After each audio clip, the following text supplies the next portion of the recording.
permet que nous puissions aussi nous préparer avant de pouvoir suivre notre formation. Nous avons besoin de passer des moments intenses avec Dieu. Des moments pareils ne viennent pas très souvent, mais sont des moments où nous nous mettons avec Dieu dans sa présence pour pouvoir expérimenter sa grandeur. Que l'Éternel Dieu soit glorifié, que l'Éternel Dieu soit loué. Aujourd'hui, ça ne sera pas long parce que c'est la suite de tout ce qu'on a suivi durant les 2 jours, le vendredi et le samedi. Donc, ça sera maintenant la suite, la dernière partie de notre cours que nous allons devoir développer en ces jours. Nous bénissons l'Éternel Dieu qui a permis que nous puissions monter dans sa présence, qui a permis que nous puissions suivre la formation, parce qu'il est important de suivre la formation biblique surtout, parce que ça va aider chacun à comprendre au moins quelque chose de très important pour sa vie. C'est pourquoi, avant d'entrer, nous avons l'habitude de nous chauffer dans la présence de Dieu, parce qu'il est hyper important que nous puissions nous réchauffer dans la présence de Dieu au travers des louanges et adorations, parce que Dieu descend au son de la trompette, au son des cris de son peuple, et Dieu aussi monte au son de la louange et de l'adoration. Et la Bible dit qu'il siège au milieu de la louange. Psaume 22, verset 4. Donc il siège au milieu de la louange de son peuple. Quand nous faisons des louanges, Dieu descend. Dieu se manifeste. Les louanges et les adorations attirent la présence de Dieu au milieu de nous. Que Dieu soit loué.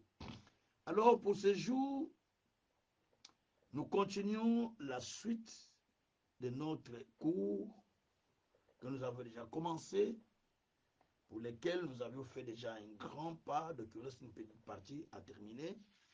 Donc, nous avons déjà célébré tous les chapitres de 2 jours passés. Aujourd'hui, nous clôturons par 2 chapitres restants.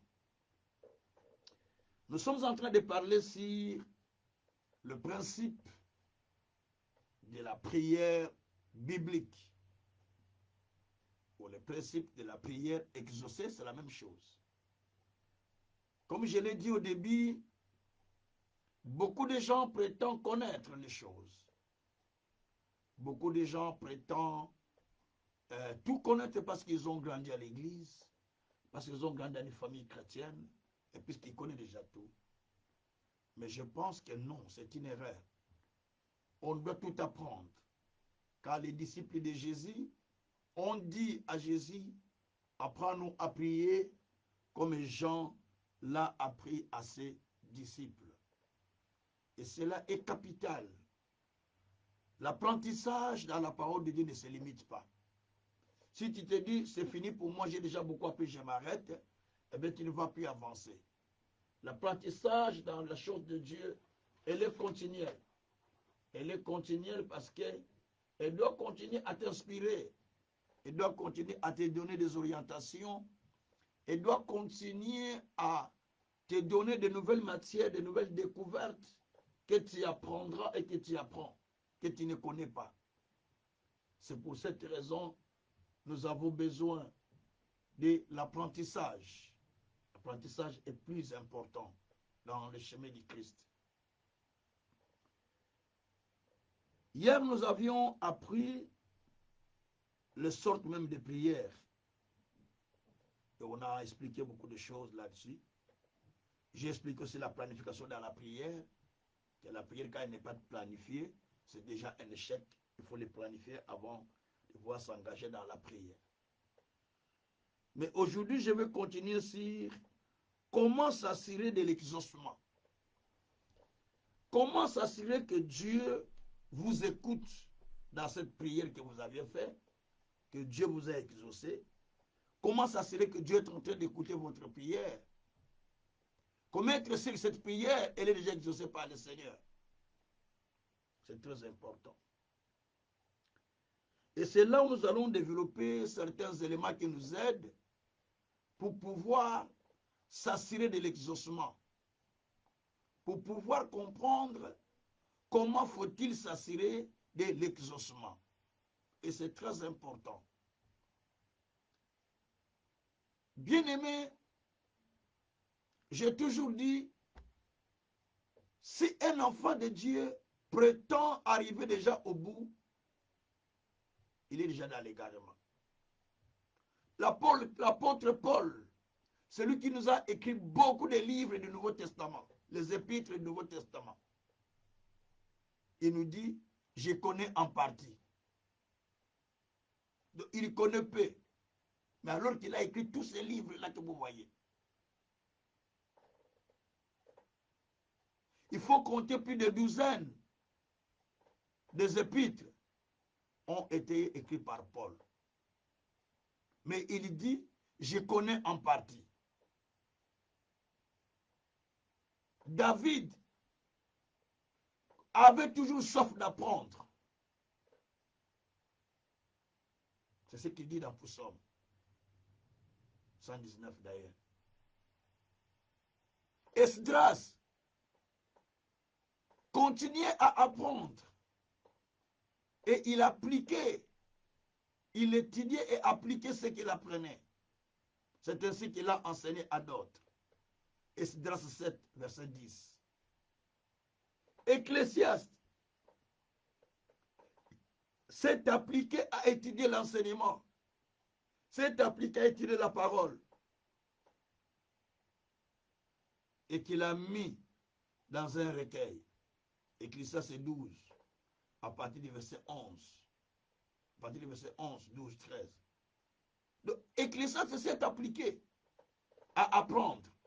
Lui-même dit que beaucoup d'apprentissage, ça fatigue. Beaucoup d'études, ça fatigue. Mais il a continué à apprendre. C'est ainsi qu'Ecclésiaste nous a donné beaucoup de livres. Il nous a donné le livre d'Ecclésiaste. Il nous a donné tant d'autres livres. Parce que ils se sont déterminés à apprendre. Jésus lui-même,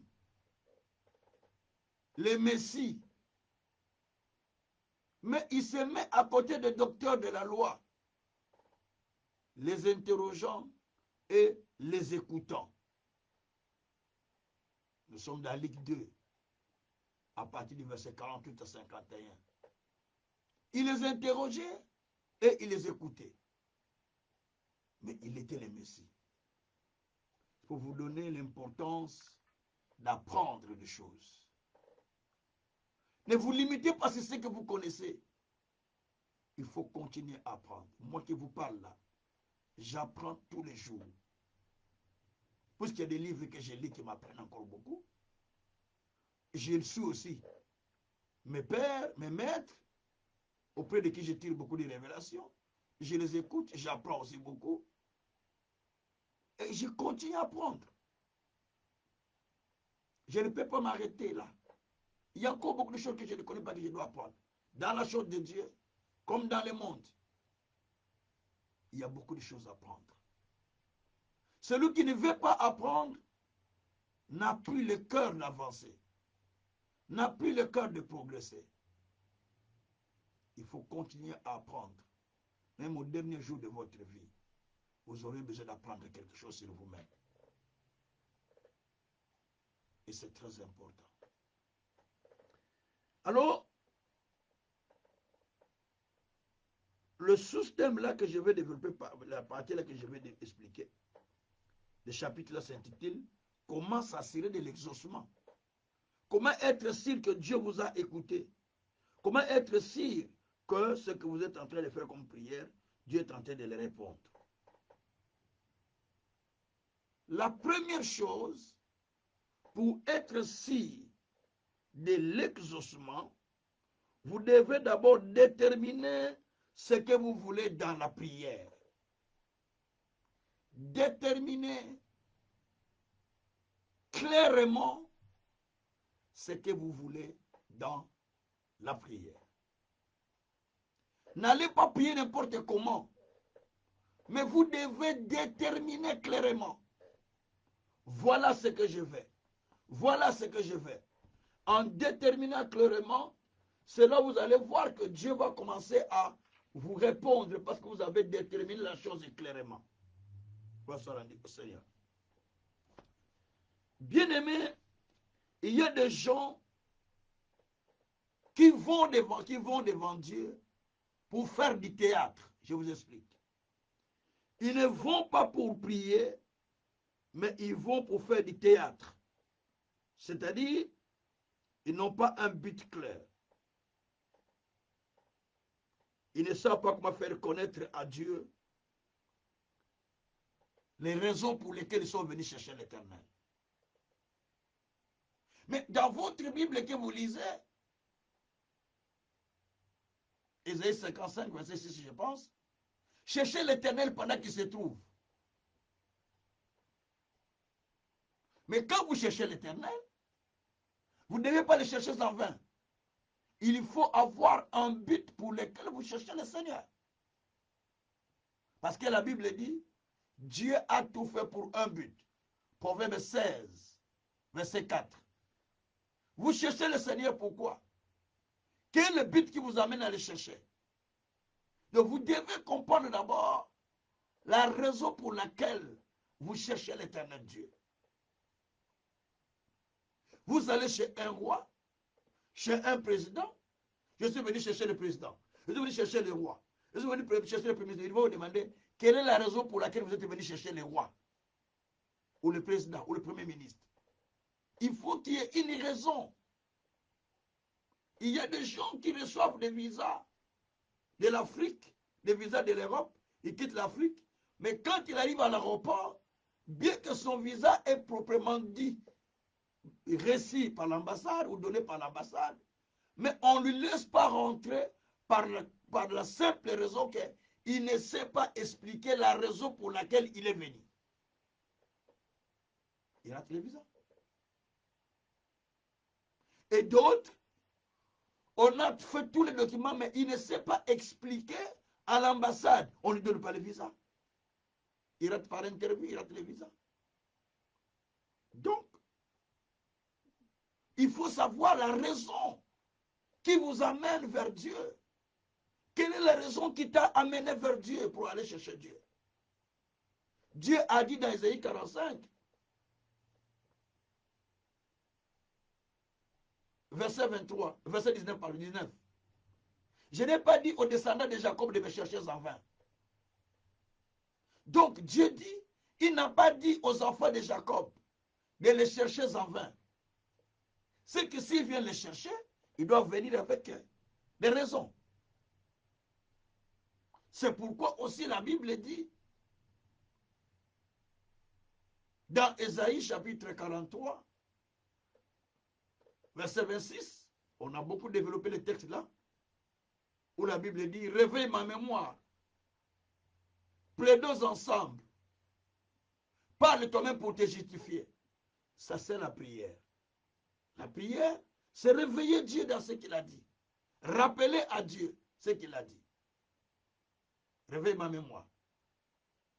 Plaidons ensemble. La prière, c'est parlons ensemble à Dieu.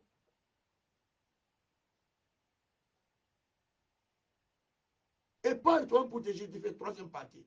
La prière, c'est parler pour ta cause, plaider ta cause pour pouvoir te justifier.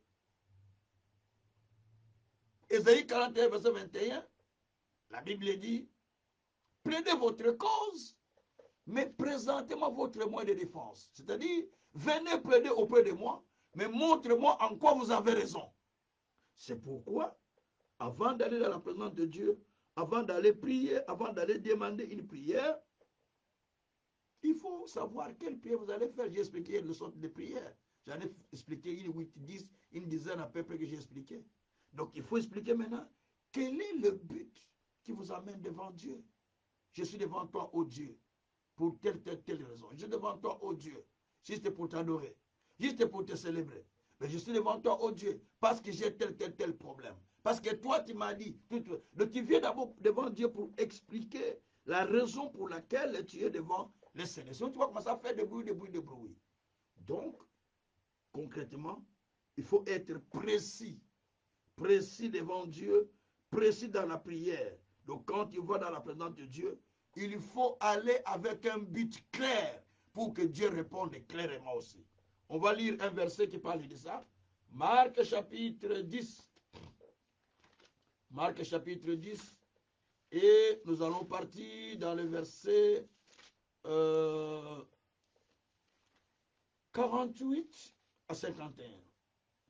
Marc chapitre 10, 48 à 51. Bon. On va lire.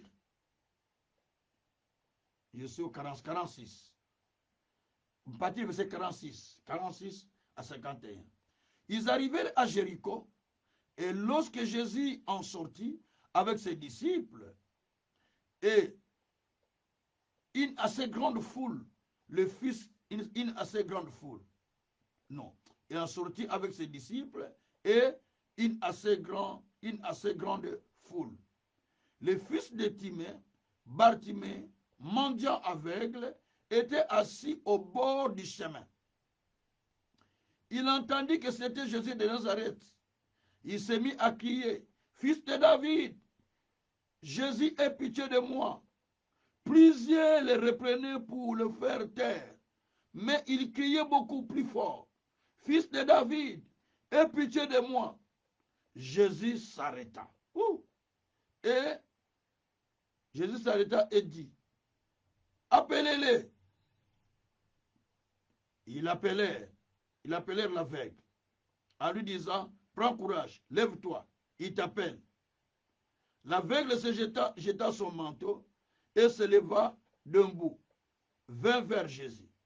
Jésus prenant la parole, lui dit, « Que veux-tu que je te fasse? » Rabouni, lui répondit l'aveugle, « Que je recouvre la vie. » Jésus lui dit, « Va, ta foi t'a sauvé. » Aussitôt, il recouvra la vie et suivit Jésus dans les chemins. Gloire soit à Dieu. Ce texte est très très riche.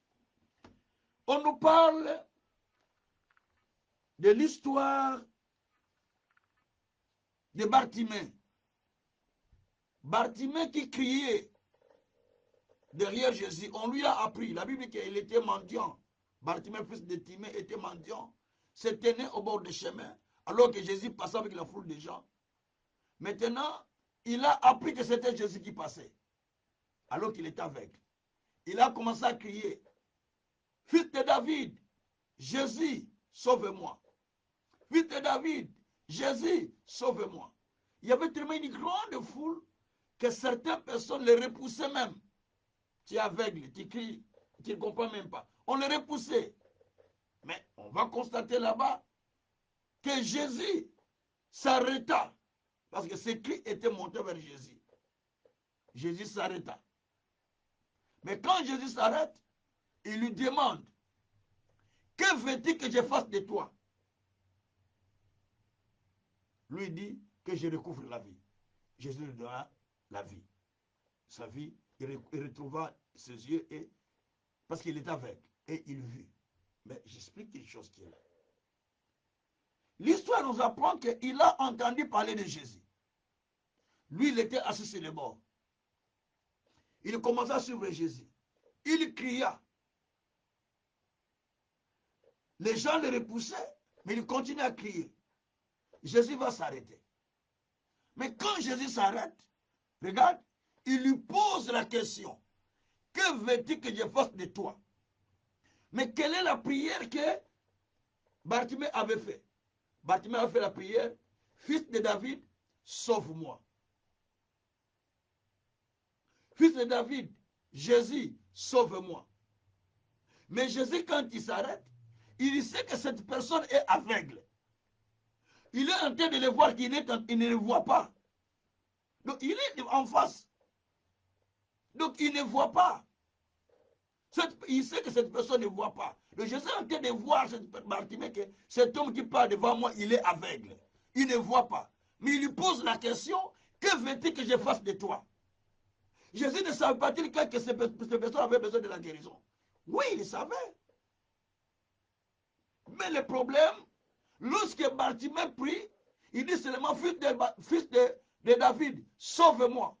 Fils de David, délivre-moi. Fils de David, sauve-moi. Donc il n'est pas précis dans sa prière. C'est pourquoi Jésus lui a dit, qu'est-ce que tu veux que je fasse de toi? Je vais te sauver en quoi? Je vais te délivrer en quoi? Il dit que je retrouve mes yeux. Alors là, il a reçu la guérison. Voilà. Donc, quand vous voulez aller devant le Seigneur, vous voulez faire votre prière, vous devez déterminer clairement ce que vous voulez. Vos prières traînent parce que lorsque vous priez le Seigneur, vous ne déterminez pas avant d'aller dans la prière, vous ne déterminez pas ce que vous voulez devant Dieu. Écris même sur les papiers. Ou laissez-les briller au fond de votre cœur. Parce que tout ce qui ne brille pas au fond de votre cœur ne peut pas sortir une bonne prière. Tout ce qui ne te fait pas pleurer à l'intérieur ne peut pas te faire pleurer. Tout ce qui ne bouscule pas ton cœur ne peut pas arrêter Jésus en chemin. Il continuera à partir sans te regarder. Et ici, Jésus s'est arrêté parce que cet homme criait beaucoup. Mais il n'a pas donné la guérison. Il s'est arrêté. Pour donner la guérison, il a posé la question encore. Qu'est-ce que tu veux que je fasse de toi? Il dit, moi je vais recouvrir la vie. Alors je te donne maintenant. Donc, carrément, si Jésus ne lui avait pas posé cette question, il allait rencontrer Jésus et resterait aveugle. Mais Dieu merci, parce que Jésus lui a posé la question. Donc, soyez précis dans vos prières.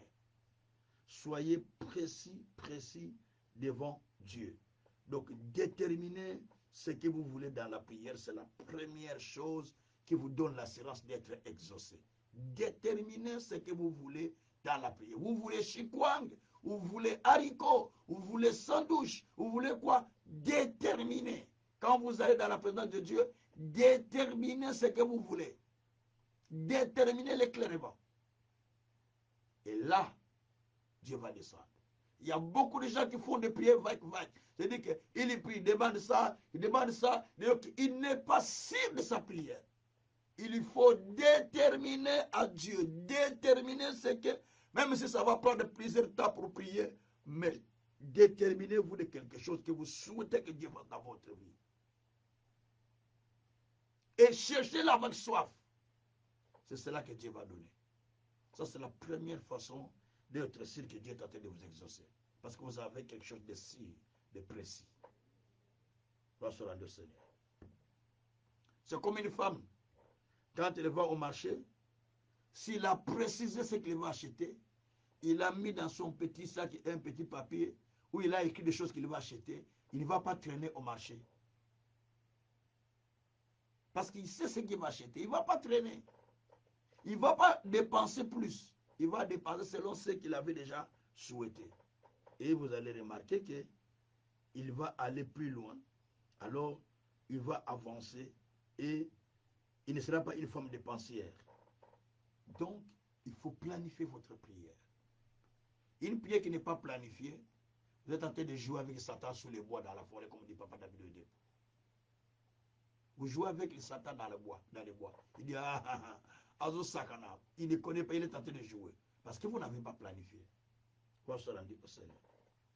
Deuxième élément pour s'assurer de l'exaucement, le premier élément planifié, le premier élément plutôt, il faut déterminer ce que vous voulez dans la prière.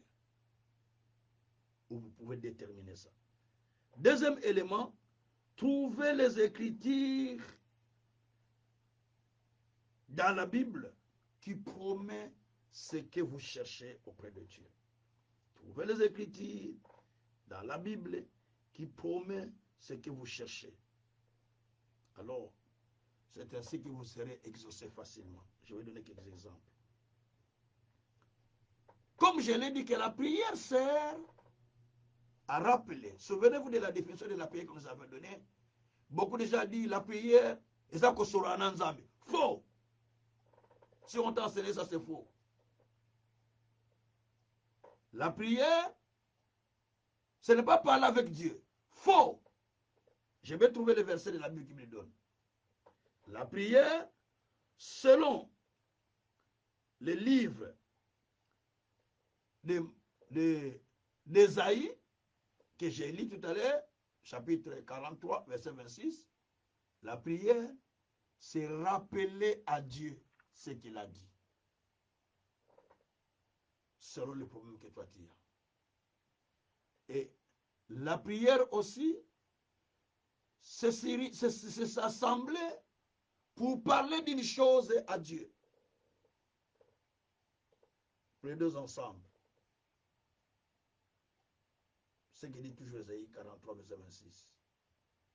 La Bible dit, ils élevaient tous ensemble la voix vers le Seigneur.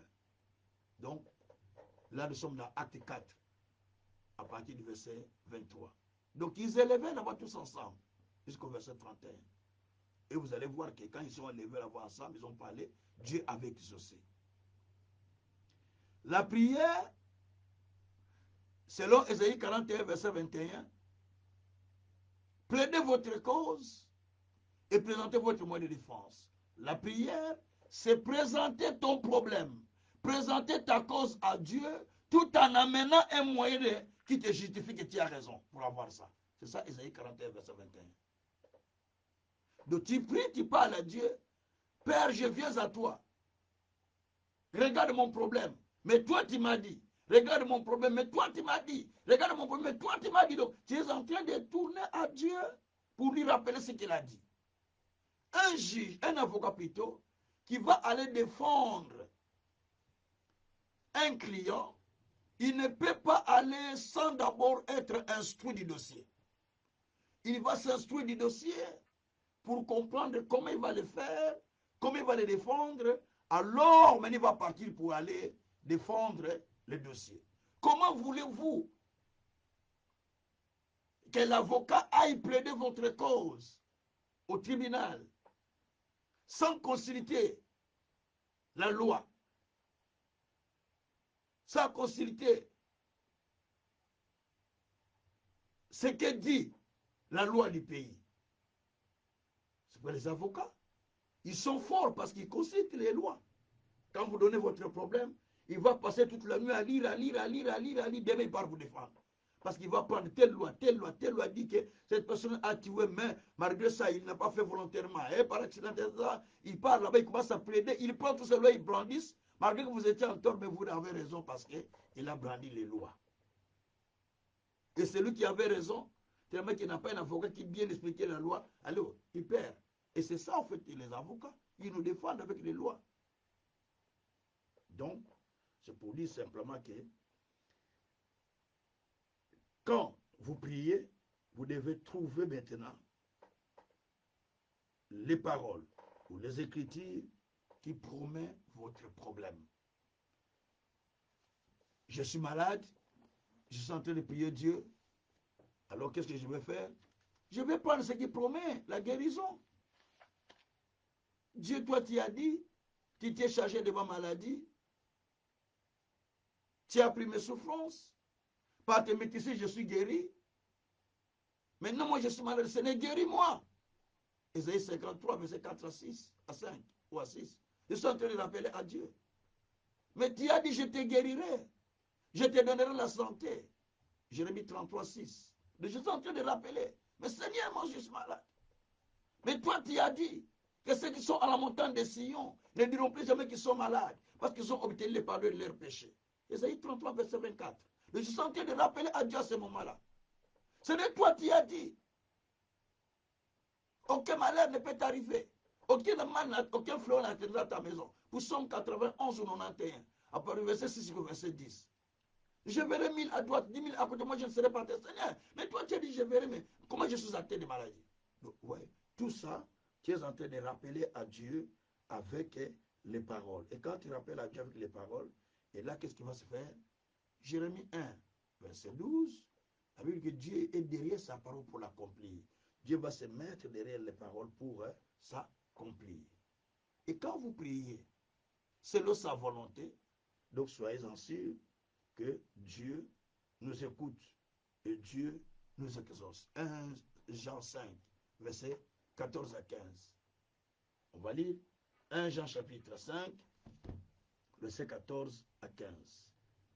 Donc, quand nous prions avec parole, avec la volonté de Dieu, nous sommes sûrs que Dieu va nous écouter, Dieu va nous exaucer et de s'en nous rassurer dans la prière.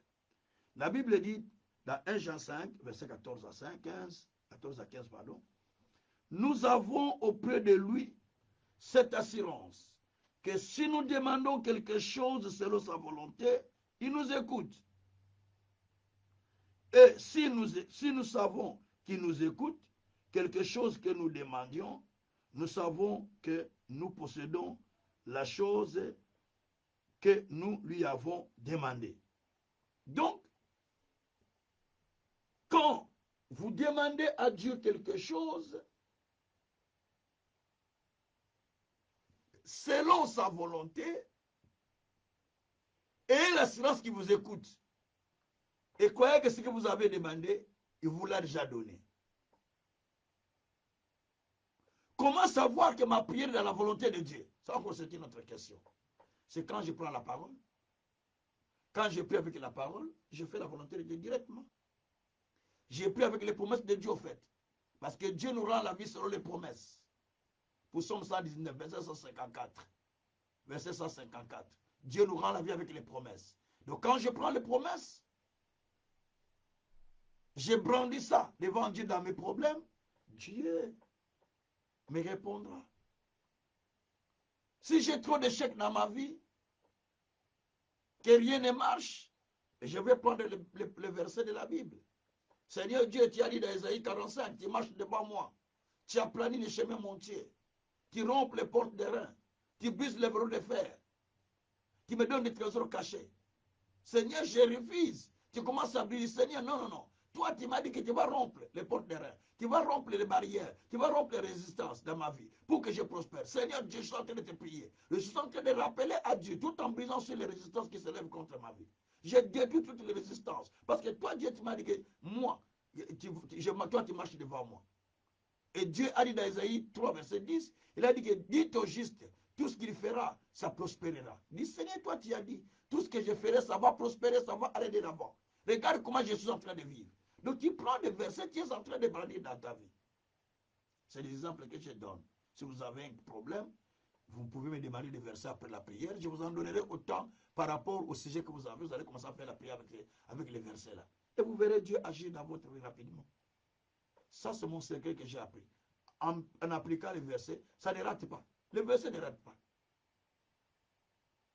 Parce que les versets de la Bible, ce sont les promesses. Dieu donne la vie selon la promesse. Donc, il y répond selon la promesse qu'il a fait. Donc, quand vous appliquez sa parole, Dieu automatiquement se met à l'œuvre pour pouvoir vous répondre. Il se met à l'œuvre pour pouvoir répondre aux problèmes que vous avez. Parce qu'il a dit dans Ézéchiel 12, verset 28, il n'y aura plus de délai dans l'accomplissement de mes paroles. Il n'y aura plus de délai dans l'accomplissement de mes paroles. En outre, il dit que les paroles que j'ai dites ne seront jamais repoussées, ou mes promesses ne seront jamais repoussées. Vous voyez? Tout ce que j'ai dit s'accomplira. Vous voyez? Il a dit aussi dans Jérémie 33, verset 20 à 21. Si vous pouvez changer l'alliance que j'ai traitée avec les jours, ainsi qu'avec les nuits, la nuit plutôt, de sorte que les jours ne soient plus à sa place, la nuit ne soit plus à sa place, vous serez capable de changer les paroles que j'ai traitées, que j'ai dit à mon serviteur David, de sorte qu'il n'y ait pas de descendants de sur son trône. Donc, si vous n'êtes pas capable, donc vous ne pouvez pas changer mes paroles dans ma bouche, que j'ai dit. Donc, quand Dieu vous dit, il est sûr que ce qu'il a dit, il va l'accomplir. C'est pourquoi il dit dans 1 Roi 8, verset 56, que de toutes les paroles que Dieu a dit par la bouche de David, aucune d'elles n'était restée sans effet. Il a dit aussi qu'il a dit une parole Non, pas dans la bouche de David, dans la bouche de Moïse. Toutes les paroles qu'il a dit dans la bouche de Moïse, aucune d'elles n'était restée sans effet. 1 roi 8, 56. Mais il dit aussi, de toutes les paroles qu'il a dit dans la bouche de David, il a dit une parole plutôt il a dit une parole à David plutôt, et sa main puissante l'a accompli. 1 roi 8, verset 15 aussi. Donc quand il dit quelque chose, Dieu finit toujours par l'accomplir. Il dit des choses qui l'amènent à l'accomplissement. C'est pourquoi Dieu dit, dans Ésaïe 62, verset 3, verset 7, pour l'amour de Sion, je ne m'étairai pas. Pour l'amour de Jérusalem, je n'aurai pas de repos. Jusqu'à ce que son salut paraisse comme l'aurore. Sa délivrance comme un flambeau allumé. Point de repos pour vous qui connaissez les promesses de l'Éternel. Il dit qu'il n'y a pas de repos pour vous. Parce que vous connaissez les promesses de l'Éternel. Il n'y a pas de repos. Rappelez-le jour et nuit. Jusqu'à ce qu'il ait accompli. Jusqu'à ce que la solution devienne comme un flambeau. Jusqu'à ce que la délivrance devienne comme un flambeau. Jusqu'à ce que la solution soit claire comme un projecteur. Donc là, vous êtes dans le domaine de prier le Seigneur, mais tout en présentant les paroles qu'il a dites sur vous. Les paroles qu'il a présentées. Et quand vous mettez vos paroles en application, allez voir que Dieu va agir. Parce qu'il a dit dans Jean 15, verset 7, si vous demeurez dans mes paroles, et que mes paroles demeurent en vous, demandez quoi que vous voulez, il vous sera donné. Jean 15, verset 7. Donc il faut demeurer dans les paroles, que les paroles demeurent en vous. Alors quand vous demandez ce que vous voulez, Dieu vous l'accordera, dit la Bible. Jean 15, verset 7. Donc il y a des choses où nous voulons faire, mais sans pour autant demeurer dans la parole. Nous devons demeurer dans la parole pour que Dieu puisse agir. Et quand nous prions le Seigneur, nous devons nous préparer comme des juristes ou des avocats qui se préparent pour aller plaider la cause. Comme dit Ésaïe 41, verset 21. Plaidez votre cause, présentez votre moyen de défense. Donc ici, j'insiste sur le fait d'avoir des arguments quand vous parlez devant Dieu. Les arguments, c'est la parole qu'il a dit. C'est pas seulement Jésus a dit, quand vous priez, ne multipliez pas les vaines paroles. Les vaines paroles, c'est quoi? Vous parlez, mais sans être soutenu par les Écritures. Donc vous faites des bruits inutiles devant Dieu. Il faut que vous ayez les paroles que Dieu a dit. Réveillez ma mémoire. Plaidons ensemble. Ésaïe 43, verset 26. Il faut réveiller la mémoire de Dieu. Il faut rappeler à Dieu ce qu'il a dit. C'est ainsi que vous allez voir Dieu accomplir. Et en ce moment-là que vous priez, n'ayez pas l'air triste. Évitez les visages renfrognés. N'ayez pas un esprit abattu. N'ayez pas un visage abattu. Au contraire, soyez joyeux. Toujours joyeux. Philippiens 4:4. Soyez toujours joyeux. Et soyez remplis de joie. Jusqu'à ce que Dieu a accompli ce que vous voulez. Et c'est comme ça qu'il faut faire la prière. Pour être exaucé. Troisièmement, vous devez utiliser le nom de Jésus dans votre prière. Comme nous le savons. Le nom de Jésus n'est pas un jouet. Jésus a dit, quoi que vous demanderez à mon nom, il vous sera accordé. Vous n'avez pas encore demandé jusque-là. Jean 16, verset 23. Vous n'avez rien demandé jusque-là. Mais quoi que vous demandez à mon nom, il vous sera accordé. Donc vous demandez au nom de Jésus-Christ. Et le Seigneur va l'accomplir. D'ailleurs, dans Acte 4, ils ont demandé par quel nom avez-vous pu guérir cet homme? Ils ont demandé. Pierre a dit, par le nom de Jésus que vous avez crucifié, que cet homme a retrouvé la pleine santé. Acte 4, à partir du verset 10 jusqu'au verset 12e. C'est par le nom de Jésus là que vous avez crucifié, que cet homme a retrouvé la pleine santé. Donc le nom de Jésus accorde la solution, accorde la guérison. Toute prière que vous faites, utilisez le nom de Jésus, vous allez voir les effets se manifester. Parce que le nom de Jésus est une tour forte. Proverbe 18, verset 10. Le nom de l'Éternel est une tour forte. Et les justes s'y réfugient. Ils trouvent leur abri. Le nom de l'Éternel, c'est une tour forte. Quand les gens viennent, ils rentrent dedans. il se réfugie là-bas et il trouve la protection, il trouve la sécurité. Proverbe 18, verset 10. Donc, il faut utiliser le nom de Dieu, qui est le nom de Jésus-Christ, qui est une tour forte, le nom qui nous a été donné, par qui nous pouvons invoquer l'Éternel. Le nom de Jésus. Par qui les gens sont guéris. Par qui les gens sont délivrés. Jésus a dit, voici les miracles qui accompagneront ceux qui auront cru à mon nom. Ils chasseront les démons. Ils guériront les malades. Ils boiront les breuvages mortels. Ça ne leur fera aucun mal. Marc 16, à partir du verset 17. Donc, tout ça, c'est pour nous montrer comment nous devons faire, comment nous devons assurer de l'exaucement. Alors, quatrième point, quand vous demandez quelque chose, demandez avec foi sans douter. Quand vous doutez, vous perdez votre exaucement. Marc 11, verset 23. Si vous dites à la montagne, montagne, quitte-toi de là, jette-toi dans la mer. Si vous ne doutez pas, vous croyez que ce que vous avez dit s'accomplira et vous le verrez s'accomplir. Je vais lire ce texte, c'est très important. Marc, chapitre 9,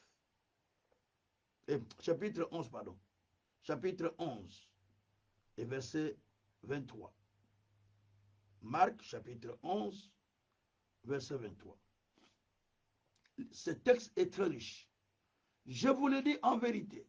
Si quelqu'un dit à cette montagne, ôte-toi de là, jette-toi dans la mer, s'il ne doute point à son cœur, mais croit que ce qu'il a dit arrive, il verra s'accomplir. Attention, je vais dire une chose. La plupart du temps où on demande, il n'y a pas l'exaucement, parce que simplement, pendant que vous priez, vous n'avez pas foi à vos propres prières, à vos propres paroles que vous avez dit à Dieu. Vous ne pouvez pas avoir la foi en Dieu sans avoir la foi sur vos propres paroles. Vous ne pouvez pas avoir la foi dans les paroles de Dieu si vous n'avez pas foi dans vos propres paroles. Suivez bien. Le texte nous dit ceci. En vérité, je vous le dis. Si quelqu'un dit à cette montagne, ôte-toi de là et jette-toi dans la mer, s'il ne doute point à son cœur. Donc, tu as dit à la montagne, ôte-toi de là, jette-toi dans la mer. Mais tu n'as pas douté dans ton cœur de ce que toi tu as dit. Et tu crois que ce que tu as dit, cela arrive. Alors tu le verras s'accomplir. Problème de son? Allez, attendez. Attendez.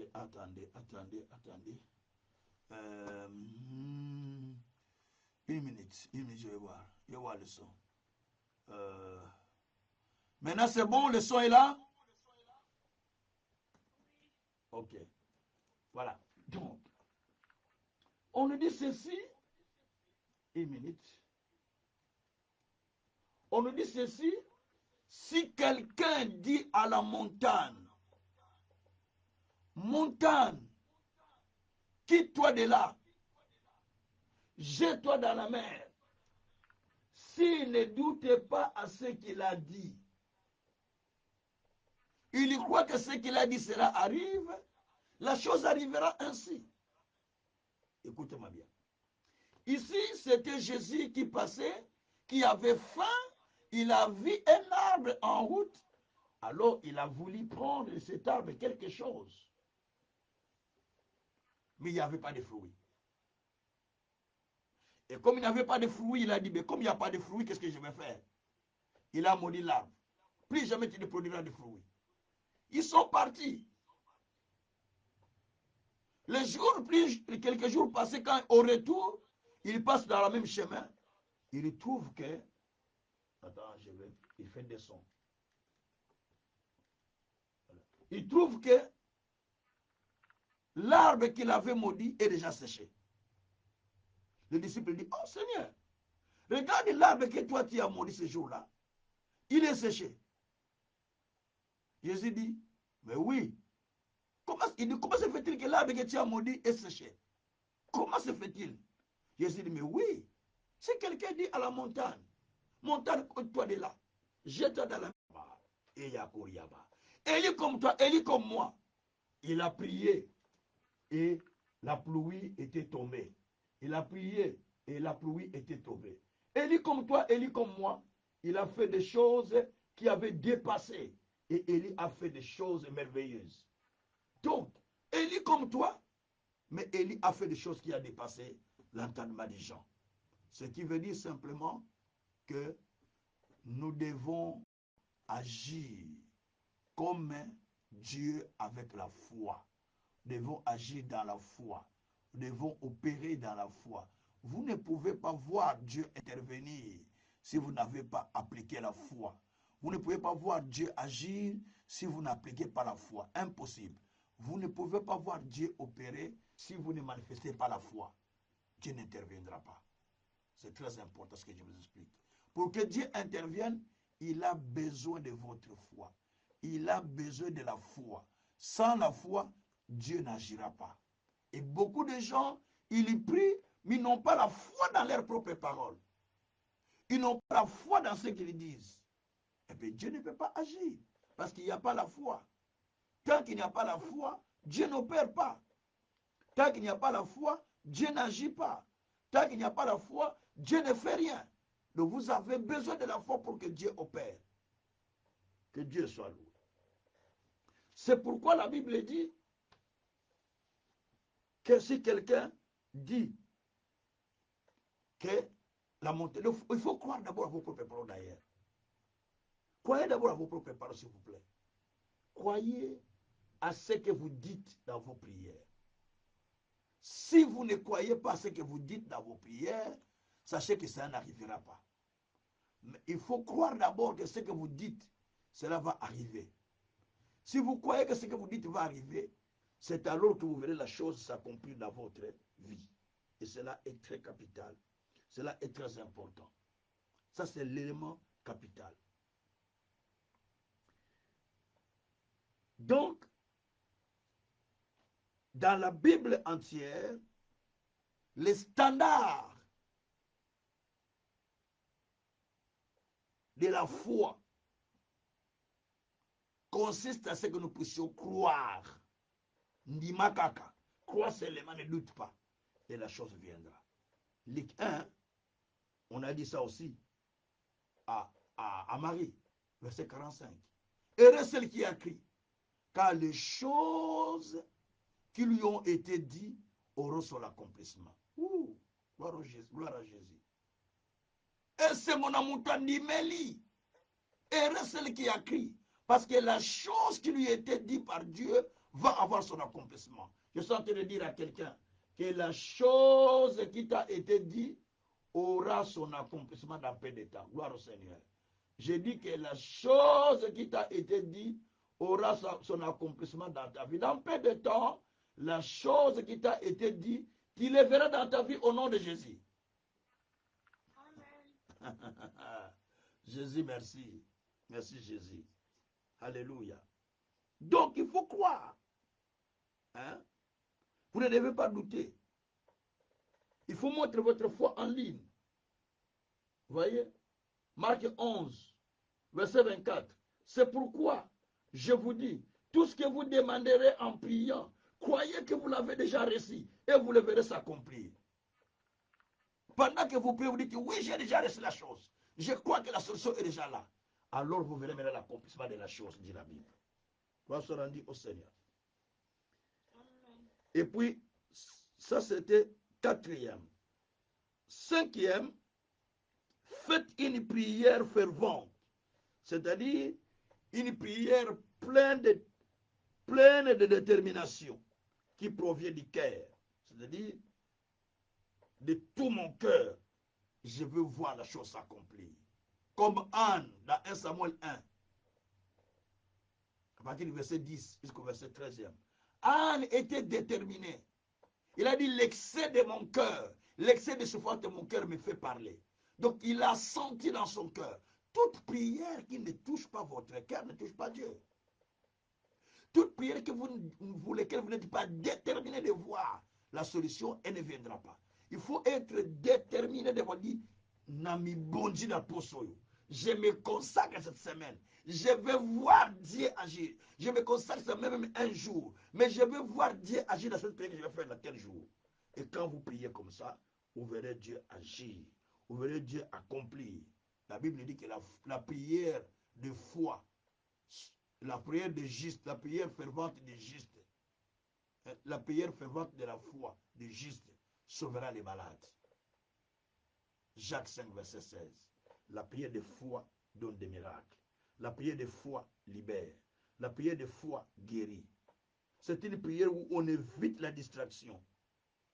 On évite les somnolences dans la prière.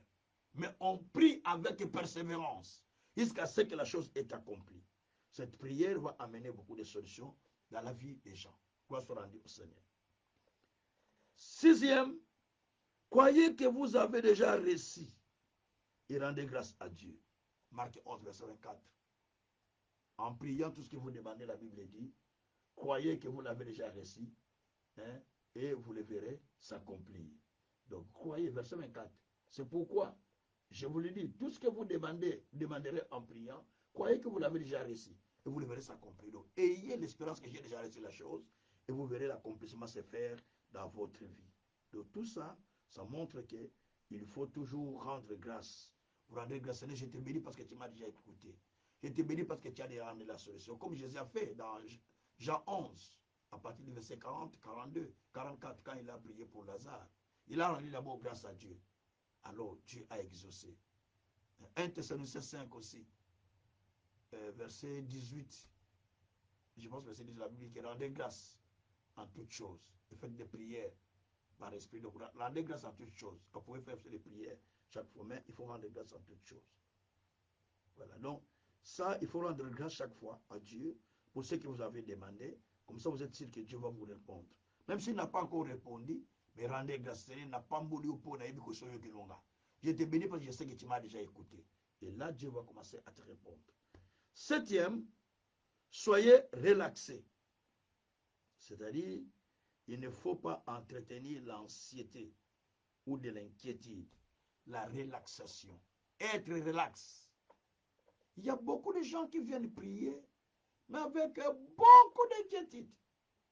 Il y a beaucoup de gens qui viennent prier, mais qui viennent prier avec beaucoup d'inquiétude. Soyez relax. Soyez relaxés.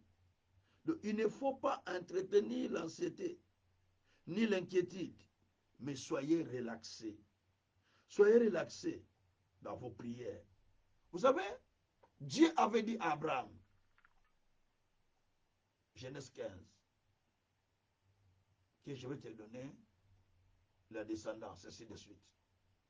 Mais, quand vous lisez à partir du verset 3, jusqu'à 2 jusqu'au 4e verset, la Bible nous apprend que Abraham a dit, ah Seigneur, je suis déjà vieux. D'ailleurs, mon héritier, ce sera Éléazar. Parce que les enfants que toi tu m'as promis, ils ne sont même pas venus, non? Donc, vous voyez, Dieu dit, non, non, non, non, non, non, non. Ce n'est pas Éléazar qui sera ton héritier. C'est quelqu'un qui sortira de ton ventre. Donc là, il veut aider Dieu qui a promis que tu auras des enfants. Comme ça ne vient pas vite, allez, je prends maintenant Éléazar comme mon héritier. Pourquoi aider Nzambé? Tu ne peux pas aider Dieu. Il veut aider Dieu à la place. Non, tu ne peux pas faire ça. Tu vois, dans Genèse 16 aussi, verset 1 à 4, sa femme aussi pareil. Elle a dit, ah, je vois que la promesse, elle a dit, a promis, mais prends quand même ma servante, Agar, et l'enfant avec. Il a donné sa servante à son mari pour avoir l'enfant avec. Et Abraham est allé vers elle. Agar est tombée enceinte. Il commençait à regarder Sarah avec mépris. Et Sarah dit, non, non, non, non. C'est comme j'ai fait une erreur. J'ai donné mon mari à ma servante, il me regarde avec dédain. Et Sarah commence à maltraiter Agar. Agar a fui. Dieu l'a trouvé auprès d'une source d'eau. Il lui retourne auprès de ta maîtresse. Parce que j'ai entendu, et tu auras une grande nation tout autour de toi. Donc, c'est-à-dire que on ne peut pas aider Dieu. Comme j'attends, ça ne vient pas vite, je vais aller de l'autre côté. Non, c'est ce que les gens font. Ce n'est pas comme ça que ça se passe. Tu ne peux pas aller à l'autre côté parce que tu attends qu'il y ait quelque chose qui arrive, mais cela n'arrive pas, tu vas de l'autre côté. Ça ne se passe pas comme ça. Ça, ce n'est pas une vraie foi. Non. Quand Dieu dit, il faut s'attendre à la réponse. Soyez toujours relax dans vos prières. Ne développez pas les inquiétudes. Ne développez pas les soucis. Vous priez même avec des soucis. Vous priez avec les inquiétudes. N'attends rien de Dieu. N'attends rien. N'attends rien. Parce que tu as développé des inquiétudes. N'attends rien. Huitième point. Agissez comme vous aviez déjà obtenu la chose. Car Dieu a fait du néant en existence. Faites comme vous avez déjà la chose. Faites comme ça. La Bible dit dans Romains 4, verset 17, Abraham a crié en Dieu. Abraham n'a pas douté à ce que Dieu lui a dit. C'est ce que dit Romains 4. Verset 17, il dit, il crie en Dieu qui appelle les néants en existence, qui appelle les choses qui ne sont pas, c'est comme ils étaient. Il a crié à celui qui appelle les choses qui ne sont pas, c'est comme ils étaient. C'est ça ce qu'il faut faire. Donc, faites c'est comme Dieu a fait exister les choses que je cherche. Mais les choses là ne sont pas encore là. Et Dieu va les faire exister automatiquement. Ça, c'est la façon de s'attendre à l'exaucement. Les 8 manières d'attendre l'exaucement que j'ai expliqué là. Les 8 points. Pour attendre l'exaucement. Déterminez ce que vous voulez devant Dieu. Premier point. Deuxième point. Trouvez maintenant les écritures qui parlent des choses que vous cherchez devant Dieu. Ça, c'est le deuxième point. Et le troisième point, vous utilisez le nom de Jésus. Le quatrième point, développer la foi sans douter. Le cinquième point, prier avec fervente, une prière avec fervente. Hein? Prière oyakundima. Une prière qui touche le cœur de Dieu. Et le cinquième point, le sixième point, vous croyez que la chose est déjà là. Vous rendez grâce à Dieu donc. Cinquième point, soyez relaxés. Ne développez pas les inquiétudes. Et septième point, commencez à agir sur commun. Dieu a déjà fait votre réponse. Et vous glorifiez le nom de l'Éternel. Gloire soit rendue au Seigneur. Dernière partie de notre cours, dernier chapitre. Le dernier chapitre, c'est la place du jeûne dans la prière. Dernier chapitre, ce n'est pas long ce chapitre, ça va se clôturer avant les 30 minutes. Lorsque vous jeûnez, la Bible dit, oignez votre tête, lavez votre visage. C'est-à-dire, ne montrez pas aux gens que vous êtes en train de jeûner. Mais faites comme, hein, comme personne ne vous voit. Dans la Bible, dans Luc chapitre 18, il y a deux personnes, même à partir du verset 10, vous descendez, 8, vous descendez, vous allez voir, à partir du verset 10 d'ailleurs. Il y a deux personnes qui ont dit, ils sont allés prier au temple. Un pharisien et un scribe. Pharisien, scribe, je vais vérifier. Un était pharisien. Nous sommes dans Luc 18. Luc 18. Allez, Luc 18. Verset 10, à partir du 10e verset, je pense. Voilà, à partir du 10e verset. Voilà. Publicain, pas scribe. Il y avait deux personnes qui se montèrent au temple pour prier. L'un était pharisien, l'autre publicain. Le pharisien debout priait ainsi en lui-même. Oh Dieu, je te rends grâce de ce que je ne suis pas comme le reste des hommes, qui sont ravisseurs, injustes, adultères, ou même comme ces publicains en face de moi donc. Je jeûne 2 fois par semaine. Je donne la dîme de tous mes revenus. Tous mes revenus. Les publicains, se tenant à distance, n'osant même pas lever les yeux au ciel, mais il se frappait la poitrine en disant, oh Dieu, sois apaisé envers moi, qui suis un pécheur. Je, je vous le dis, celui-ci descendit dans sa maison justifié plutôt que l'autre. Car quiconque se lèvera sera abaissé. Celui qui s'abaissera sera élevé. Regarde, il y a un pharisien et un publicain. Le pharisien, c'est l'homme qui connaît beaucoup la loi. Le publicain, c'est un collecteur d'impôts. C'est un fonctionnaire de l'État. Ils vont aller prier. Le pharisien dit, je ne suis pas comme tous les gens qui pêchent, comme les gens qui font du mal, comme les gens qui sont adultères, comme tous ces gens-là. Moi, je ne suis pas comme eux d'ailleurs.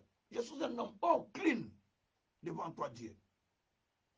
D'ailleurs, je ne suis même pas comme les publicains, comme les publicains qui sont à côté de moi là. Parce qu'ils savaient que les publicains, ils volent de l'impôt. Quand on demande l'impôt 50 €, les publicains ajoutent 20 € de plus. C'est comme ça qu'ils vivaient. Ils ajoutaient. Alors, là,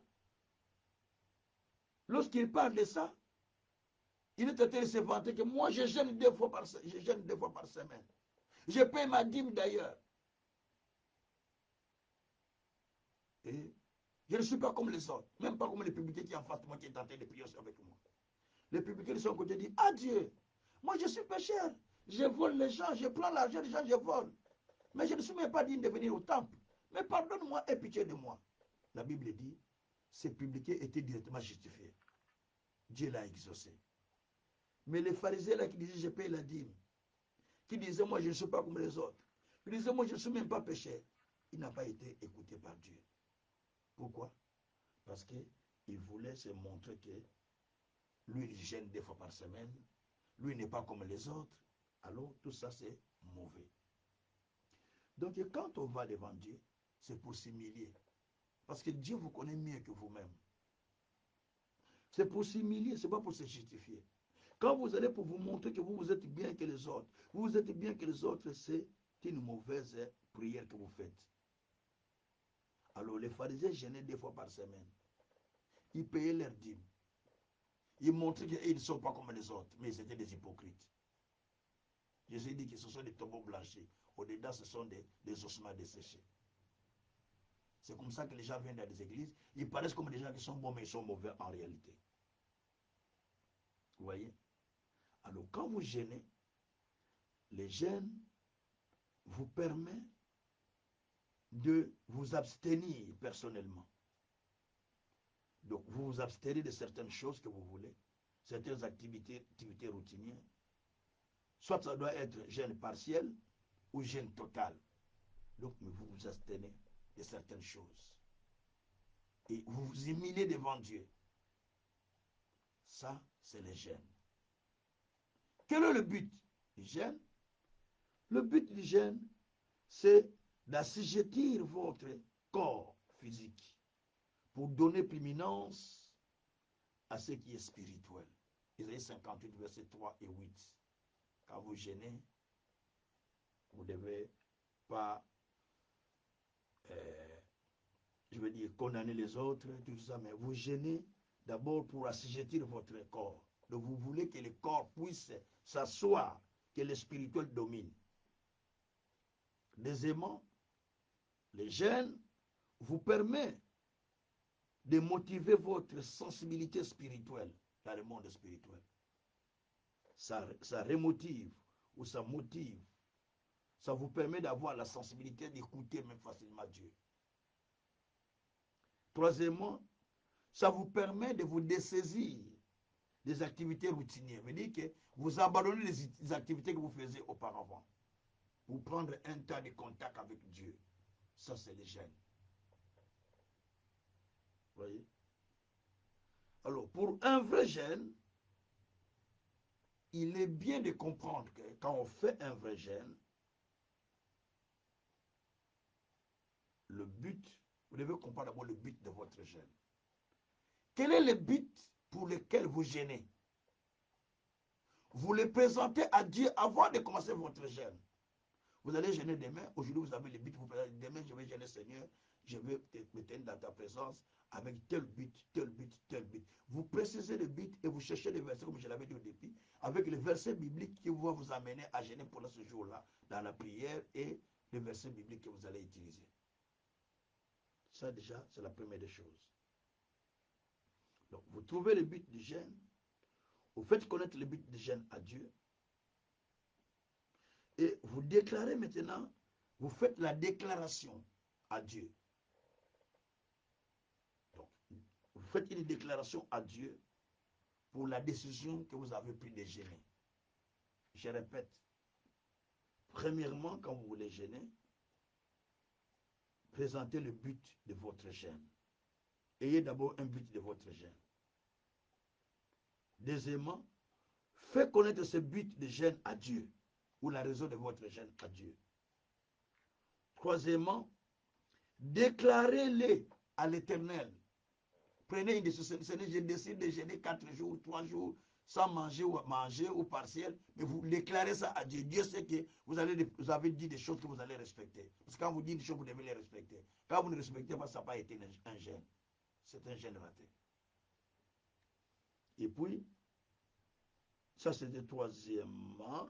Quatrièmement, vous associez la prière et la méditation de la parole de Dieu. Donc prenez la prière et la méditation de la prière. Les gens qui gênent, ils restent gênés sans prière, sans méditation. Non. Gêner, c'est prier et méditer la parole de Dieu. Et puis, quatrième, c'est inclure la louange et l'adoration. Vous devez prendre le temps de louer Dieu et d'adorer Dieu dans vos jeûnes de prière. Ça, ce sont les choses qui vont faire rendre le jeûne un jeûne complet, un jeûne parfait. Gloire soit rendue au Seigneur. Comment jeûner? Dans la Bible, il y a 3 grands personnages qui ont jeûné 40 jours. Les 3 grands personnages ont jeûné 40 jours et 40 nuits. Jésus, Moïse, Élie. Les 3 ont jeûné 40 jours et 40 nuits. Parce que simplement, c'était la recommandation de Dieu. Moïse est monté dans la montagne de Dieu. Dieu l'a retenu là pendant 40 jours. Il ne pouvait pas mourir parce que c'est Dieu qui l'a retenu dans la présence de Dieu pendant 40 jours. Quand il a dit monter devant moi, quand il est monté, il est allé rester 40 jours. Même sa femme ne savait pas qu'il va rester 40 jours. 40 jours qu'il est allé rester dans la présence de Dieu. Et quand il est descendu avec les lois, c'était un autre Moïse. Vous ne voyez pas quelqu'un pendant 40 jours. Quand il descend, il sait une autre personne. Parce que c'est Dieu qui l'a mené. Si toi tu gênes 40 jours, avant d'arriver aux 40 jours, tu seras déjà au ciel. Tu seras au ciel auprès de Dieu avant d'arriver au 40e jour. Il y a aussi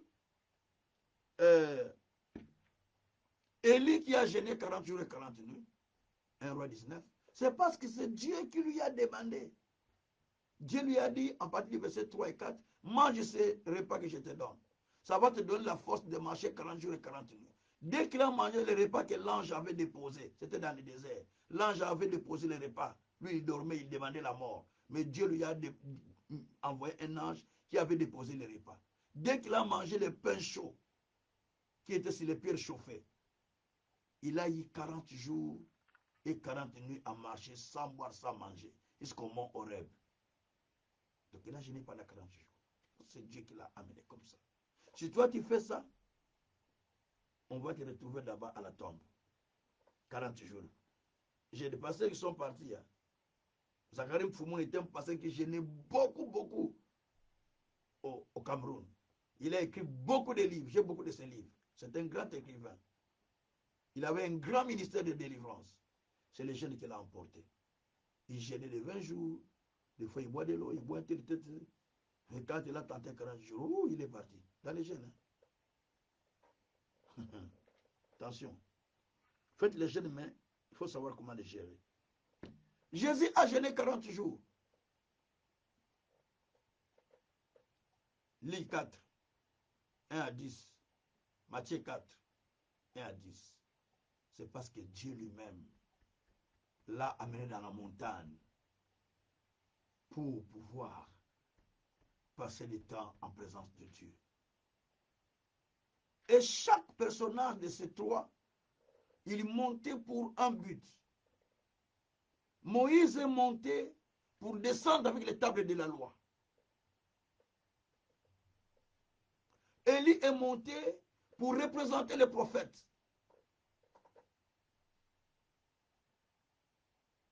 Jésus est monté pour déclencher la saison de la grâce. Pour représenter la grâce. Et toi, tu vas représenter quoi? La loi est déjà là. Les prophètes sont déjà là. La grâce est déjà là. Tu vois, toi, tu vas faire quoi? Pour faire 40 jours. C'est comme ça que beaucoup de ministères ont tué les gens dans les gens de 40 jours. Beaucoup, j'en connais beaucoup qui sont morts à Kinshasa dans un ministère X. Quand ils mettaient les gens en 40 jours, les gens mouraient toujours. On va entendre 5 qui sont morts, 10 qui sont morts. Non. Si c'est Dieu qui a dit, allez-y, sans manger, Dieu va faire. Mais si ce n'est pas Dieu, attendez vos septembre puis vous partir au cimetière. Moi qui vous parle, j'ai jeûné pendant 11 jours. Le 11e jour,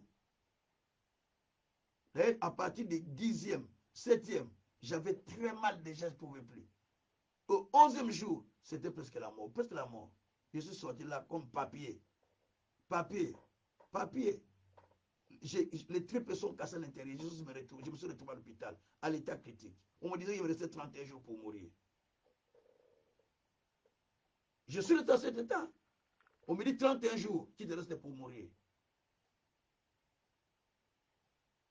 Et Dieu m'a sauvé par sa grâce, parce que c'est lui qui m'avait demandé de monter dans sa présence. Il n'a pas dit de rester 11 jours. Ce n'est pas ça. Il m'a dit de monter dans sa présence. Moi, j'ai fait 11 jours. Mais non. Peut-être qu'il voulait me dire 3 jours, peut-être 4, peut-être 5, 6, 7, je ne sais pas. Mais moi, je voulais aller jusqu'au 11e jour. Mais il est même allé jusqu'au 12e jour. Mais déjà à partir du 8, 7e, je n'avais plus les pieds. Je n'avais plus les pieds. J'ai pris la bouteille d'eau que j'avais, je n'arrivais pas à boire de l'eau, j'ai crié moi-même, j'ai dit c'est fini. Oh, à l'intérieur, le truc était coupé. Et il me restait 31 jours pour mourir. C'est pourquoi je dis aux gens, faites attention quand vous jeûnez. Jeûne avec sagesse. Jésus a dit, on ne peut pas laisser ces gens retourner comme ça. Marc 8, verset 1 à 3. Sinon la force va leur quitter en chemin. Ils ont fait 3 jours sans manger, sans boire. Il faut leur donner à boire. Si on les laisse, la force. Donc après 3 jours, la force est partie déjà. C'est ce que Jésus a dit. Donc quand vous jeûnez, ayez la sagesse. Quand nous faisons le jeûne de 21 jours, ce n'est pas que nous sommes secs tous les jours. Hein. Non. Hein. Il y a des moments où nous faisons peut-être 3 jours secs, ou 3 jours avec jeûne, ou 3 jours partiels. Les jeûnes partiels, matin au soir, le soir on mange quelque chose, et voilà ainsi de suite. C'est comme ça que nous faisons arriver à faire les 21 jours de jeûne et prière. C'est pas qu'on est sec, non. Parce que le but de jeûne, c'est de mortifier le corps, pour donner la puissance à l'esprit. C'est pour libérer la sensibilité spirituelle, que tu puisses entendre Dieu facilement. C'est pour se dessaisir des activités routinières avec lesquelles tu es habitué. Alors faites attention pour ne pas partir avant. Parce que si vous ne mangez pas beaucoup de jours, l'estomac est vide, ça va commencer à détruire vos enzymes. Quand les enzymes sont détruites, eh bien, ça vous conduit à la mort facilement. On peut jeûner plus ou moins 3 jours secs. Et puis, il faut se préparer d'avance. Préparer aussi la chose que vous allez manger après. Il y a des fois, on termine le jeûne à Kinshasa, les gens terminent le jeûne. Il n'a même plus rien à manger à la maison. Il continue encore avec les jeûnes. Il peut mourir parce qu'il faut dire, ah, vous dites qu'il jeûne à Koufi. Non, parce qu'il a mal jeûné. Il a mal gêné. Vous n'allez pas dire que Dieu l'a tué, non. Ou bien Satan l'a tué, non. Ça, c'est pas bon. Donc, ce n'est pas qu'à force de gêner, Dieu va vous exaucer, non. Dieu ne vous exauce pas parce que vous gênez beaucoup. Non. C'est votre droiture, votre prière de foi, l'application de la parole. Voilà ce qui va faire en sorte que Dieu puisse vous écouter. Donc, vous avez besoin de pratiquer la parole, d'obéir à Dieu et de marcher dans la droiture. Et Dieu va vous écouter. Il y a certaines personnes aussi qui sont habituées aujourd'hui, ils doivent faire beaucoup de péchés. Après le péché, ils viennent prier. Beaucoup de péchés, après le péché, ils viennent gêner. Beaucoup de péchés, après le péché, ils viennent. J'ai vu comme ça le serviteur de Dieu. Il va faire des péchés, après il vient gêner. Il va faire des péchés, après il vient gêner. Non, non, non, non, non. On ne peut pas faire comme ça. Ça, ce n'est pas la bonne façon de prier. On ne gêne pas. On ne fait pas plutôt le péché pour venir gêner. Non. Ce n'est pas une bonne prière. Ce n'est pas une bonne prière. Si vous avez l'habitude de pécher pour venir gêner, la Bible dit, si vous continuez à pécher, après avoir connu la vérité, la Bible dit qu'il n'y a plus de sacrifice pour ce péché-là. Hébreu. Il n'y a plus de sacrifice. Il n'y a plus de sacrifice. Donc, vous devez comprendre toutes ces choses. Alors, la Bible dit simplement, dans Jérémie 33, verset 3, invoque-moi, je te répondrai. Donc, il faut invoquer Dieu pour qu'il te réponde. Qu'il te fasse voir des choses que tu ne connais pas qui sont cachées. Matthieu 7, 7, demandez, il vous sera donné. Cherchez, vous trouverez. Toquez, on va ouvrir. Justement, vous devez demander à Dieu. Et Dieu va vous les donner. Et dans Nombre 14, verset 28, Dieu dit, je vous traiterai désormais. C'est là ceux qui sont sortis de vos bouches qui me sont parvenus aux oreilles. Dieu vous répond selon ce que vous avez dit à ses oreilles. Voilà là où va s'arrêter notre cours. Prière, c'est une bonne chose, mais la prière doit respecter les principes. Prière, c'est utiliser les paroles de Dieu. C'est utiliser les promesses de Dieu. C'est rappeler à Dieu ce qu'il a dit dans votre problème. C'est exposer à Dieu vos problèmes tout en menant les moyens qui vous défendent. Et Père, j'ai raison pour te demander ça. La prière aussi, ça peut être l'action de grâce. Vous venez pour rendre grâce à Dieu. Ça peut être sur l'adoration. Ça peut être aussi les prières de combat. Ça peut être aussi la prière d'intercession. Mais tout ça, ce sont les prières qui sont posées sur la parole de Dieu. Et quand vous faites tout ça, vous allez voir que Dieu va vous bénir. Voilà là où se limite notre cours aujourd'hui. On va prier simplement quelques minutes et on clôture notre prière, continue notre séance. Donc le rendez-vous sera le jour le jour des mardis, les vendredis plutôt, les vendredis à 20h. À 20h15. Ce matin, donc, on va jouer à 20h15. Mais nous allons bénir le Seigneur. S'il y a des questions, vous posez. S'il n'y en a pas, on va clôturer. Est-ce qu'il y a des questions? S'il y a des questions, vous posez. S'il n'y a pas, on clôture. J'attends vos questions. S'il n'y a pas de questions, on va clôturer. Il y a une question? Personne n'a de questions. Donc, c'est que s'il n'y a pas de questions, pour moi, je dis merci Seigneur. La matière a été bien comprise. Écoutez-moi vous dire une chose. On vient apprendre. Comme on vient apprendre, Jésus a dit une chose. Ceux qui ont mis l'ancien vin, ils disent le nouveau est mauvais. L'ancien est meilleur. Jésus a dit, on ne peut pas mettre le vin nouveau s'il devient vase. C'est-à-dire,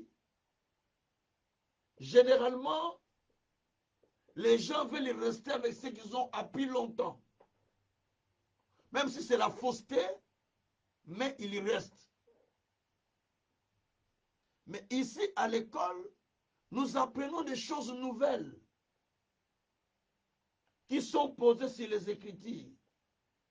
Quand j'ai commencé à apprendre, j'étais déjà prédicateur avec des miracles, avec des guérisons, avec des résurrections déjà. 91 ou 92. Mais j'ai eu le cœur d'apprendre des choses. Malgré tous les miracles que Dieu faisait au travers de moi. Mais je me suis mis à apprendre. Si vous ne vous humiliez pas pour apprendre, ne vous attendez pas de faire des exploits avec Dieu. Vous n'aurez pas de grandes expériences avec Dieu. Mais si vous vous humiliez pour apprendre, c'est là où Dieu va commencer à faire de grandes expériences avec vous. Il y a beaucoup de gens qui n'aiment pas faire des expériences nouvelles avec Dieu. Ils n'aiment pas apprendre. Ils n'ont pas soif d'apprendre. Même quand ils s'inscrivent à l'école, ils ne sont pas déterminés. Ils arrivent en retard. Ils ne sont pas déterminés. Comment vous allez faire des exploits avec Dieu? Dieu ne peut utiliser que ceux qui sont motivés. Ceux qui sentent qu'ils sont motivés, ceux-là, Dieu va les utiliser. Vous voyez comment je m'engage, même si j'étais loin. Je dois courir pour arriver à temps pour commencer les cours. Parce que je suis motivé. Si vous n'êtes pas motivé, ça ne sert à rien. Je donne cours dans plusieurs écoles, c'est pas seulement chez moi. Je vois des étudiants comme ils sont en train de se décider. Ils sont aussi des responsables des églises, des pasteurs. Mais vous voyez comment ils sont motivés, vous ne les voyez pas en retard. Ils sont engagés. Parce qu'ils ont besoin d'apprendre. Ce sont des pasteurs en plus. Ils sont parce qu'ils veulent apprendre. Si vous ne voulez pas apprendre, vous ne voulez pas découvrir des choses nouvelles, Dieu ne peut pas vous utiliser puissamment. Ou vous allez rater même les choses que Dieu avait préparées pour vous. Parce que vous ne voulez pas apprendre. Tout ce que Dieu veut faire de vous, vous devez savoir que Dieu va utiliser des gens pour passer au travers de vous. La Bible dit dans Ésaïe 50, verset 11, 10 à 11, que celui qui craint l'Éternel, qu'il écoute la voix de son serviteur. Si vous dites que vous craignez Dieu, écoutez la voix des serviteurs de Dieu dans ce qu'il vous enseigne, mais qui sont fondés sur les Écritures, bien sûr. Et vous verrez Dieu agir dans votre vie. Que chacun prie le Seigneur, demandant à Dieu de disposer son cœur pour que ces choses qu'il apprenne puissent agir dans sa vie. J'ai vu dans mes formations, les femmes qui n'enfantaient pas, ils venaient seulement pour la formation. Sans qu'on prie pour eux, tomber enceintes, avoir des enfants. J'ai vu les gens qui étaient malades être guéris. Papa Manzanza, diabète à un niveau impossible. Il était étudiant de l'école. À Tembo, 99, 1999, 99, 2000, 99, 99 à 2000, je crois 99 ou bien 2000. Mais on voit Papa Manzanza être guéri automatiquement. Pendant que j'ai donné le cours, j'expliquais seulement c'est le manteau du prophète. C'est l'onction que j'enseigne, le cours de l'onction. Ce papa-là être guéri. Le diabète disparaît complètement. Complètement. Pendant que j'ai donné cours, là, j'ai donné à celle qui était en Guiringui à l'époque. Sans que je sache, pendant que j'ai donné cours, une personne a touché, a mis sa main pendant que j'ai prié. Moi, je ne lui ai pas imposé la main. Mais moi, j'ai donné cours. Et comme on avait l'habitude d'enregistrer le cours dans des cassettes radio, la personne écoutait cette cassette-là que j'ai donné cours. En posant sa main sur la radio cassette, la main était redressée, sans que j'ai prié pour lui. Donc, cela veut dire que vous ne pouvez pas prendre les choses de Dieu à la légère. Vous êtes un facteur déterminant de votre avenir. Vous êtes ceux-là qui peuvent changer l'histoire de votre vie. La façon dont vous prenez la chose de Dieu, la façon dont vous les saisissez, cela détermine ce que vous serez. Ne soyez pas limité sur ce que vous avez appris, vous n'allez pas avancer. Il faut continuer à ajouter la connaissance pour que vous puissiez partir plus loin. D'ailleurs, personne n'est parfait. Personne ne connaît plus que l'autre. Chacun connaît une moitié, une partie. Et ça va vous aider à aller plus loin. On va prier le Seigneur. Vous avez déjà appris la prière. Demandez à Dieu de vous faire grâce. que ce que vous avez appris dans la prière devienne vie en vous. Que vous devenez une femme et des hommes de prière bibliques, des hommes de prière biblique et des femmes de prière biblique, qui font des prières selon la vérité de la parole. Prions le Seigneur. Alléluia. Éternel Dieu des armées, nous te remercions, Seigneur Dieu, pour ce que nous avions entendu. Nous te bénissions pour la grâce que tu nous as faite, pour ta justice, pour ta miséricorde. Seigneur Dieu, il n'y a pas un autre Dieu par qui nous allons nous adresser. Il n'y a pas un autre Dieu par qui nous demandons. Nous avions écouté ta parole. Nous avons suivi cette formation. Nous voulons nous engager à toi, Seigneur. Nous voulons marcher avec toi, Seigneur. Nous voulons encore apprendre des choses pour aller plus loin. Seigneur Dieu, qui peut nous aider à apprendre ces choses? Ce n'est pas toi. Tu nous aides, Seigneur, à comprendre la profondeur de la prière.